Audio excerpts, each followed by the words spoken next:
Ah tiens, les Américains ont fait la voiture Interceptor. Et moi, comme je fais beaucoup de salons, donc je me suis dit pour le salon du Paris Tuning Show en 2005, je vais présenter la moto Interceptor.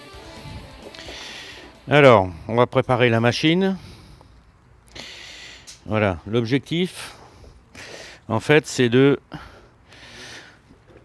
Je vais enlever les vis, c'est de poncer les plans de joint, faire des plans de joint propres pour pouvoir ensuite remettre les disques de façon à ce que les disques puissent tourner bien droit dans les étriers et pas tourner de guingois parce que le client quand il va freiner, la roue va partir dans l'autre sens. Ici on voit l'espèce de surépaisseur avec tous ces grains et en fait il faut retirer tout ça parce que quand on va venir mettre le disque, eh bien en fait il faut que le plan de joint du disque et le plan de joint de la jante soient parfaitement plats. Pour cette opération là en fait j'utilise uniquement les tampons. En fait il y a deux approches de tampons, d'ailleurs je vais peut-être le changer parce que là j'ai du gros grain.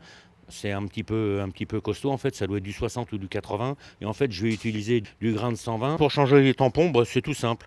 Il y a ici une petite vis avec une rondelle qui vient appuyer sur le caoutchouc et qui gonfle le caoutchouc et qui tient le tambour. Donc du coup, voilà, il suffit de dévisser un tout petit peu, il n'y a pas besoin de l'enlever. Toc, le tambour, il sort tout seul. Vous voyez, ça a libéré le caoutchouc. On remet l'autre tambour. Voilà, on reprend tout le vis, c'est tout bête.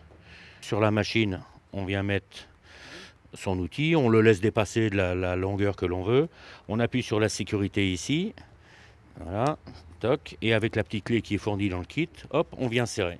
Et voilà, le tour est joué. Voilà, alors il n'y a pas besoin de tourner très vite. Et voilà ce que ça va donner. On enlève la couche d'époxy de façon à retrouver un plan de joint complet, parfait. Il ne s'agit pas d'enlever de la matière, il s'agit juste d'enlever le surplus de peinture époxy qui a été mis dessus.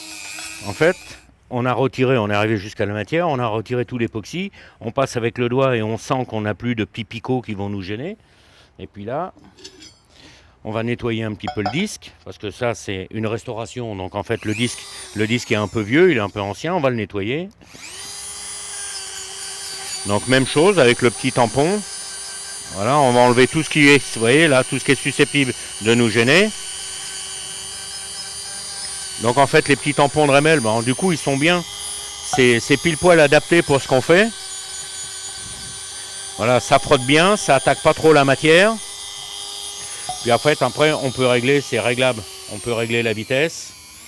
Voilà, suivant ce qu'on veut faire. Donc en fait, pour nous, c'est l'outil idéal pour faire tous ces plans de joint, voilà. Il n'y a pas besoin à chaque fois d'aller chercher un outil, une autre machine, d'avoir 25 machines autour de soi, quoi. Ça, c'est le côté pratique. Et il faut quand même s'assurer que le disque n'est pas voilé, qu'il n'est pas tordu. Ça, c'est notre contrôle à nous, c'est notre contrôle qualité, parce que je ne vais pas me contenter de remonter un disque comme ça sans aller voir si il n'est pas tordu ou voilé. Sur ce marbre-là, en fait, je vais contrôler si mon disque il n'est pas voilé. En fait, voilà, tout bêtement, vous voyez, je le pose, voilà, je le fais tourner, et en fait, je regarde s'il n'y a pas des jours, il ne présente pas de voile particulier, donc je vais pouvoir le remonter. Voilà, on vient mettre un petit peu de frein filet sur le filet comme ça va coller, on est sûr que le disque il va pas s'en aller, enfin les vis vont pas se dévisser. Du coup, voilà, notre disque est monté, on s'aperçoit qu'ici, on est bien, on a un plan de joint qui est correct, le disque est bien plan.